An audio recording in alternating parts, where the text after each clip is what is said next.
રાજકોટના ઢોલરા ગામનો 200 લોકોનો સંઘ ચાલીને દ્વારકા જાય છે. બધી જ વ્યવસ્થા સાથે રાખી છે.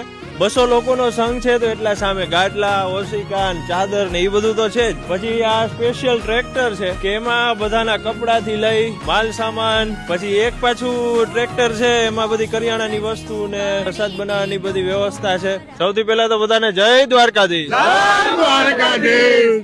આ પડકારો સાંભળીને ત્યાં હારા હારાનો થાક ઉતરી જાય સાહેબ. રાજકોટની બાજુમાં ઢોલરા ગામ, ત્યાંથી સંઘ નીકળે છે. બરોબર. અમારા વડીલ સ્વા ખવા બાપા માટિયા અને સાંભળા બાપા માટિયા એમનો સંઘ છે.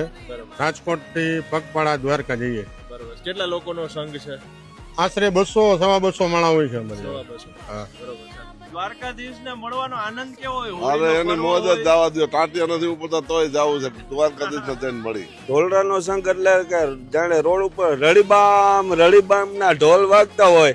વાળા ભાર તારા ચાયા કેલકોર વાળા પાંડુ વાળા કરણ પાર તારા જુદ્ધ પ્રલય કરા પ્રાણ લે ટકારે પાર જાગા પાણે પાણ લા લગાવા પાળતા ટકારા. અહીંયા જોવો તમે પાણીની રિક્ષા સાથે છે.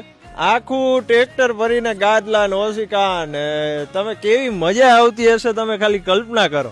એક મેં કદાચ હારે હારે બધા ભેગા હોય, આનંદ આવતો હોય. જય દ્વારકાધીશ.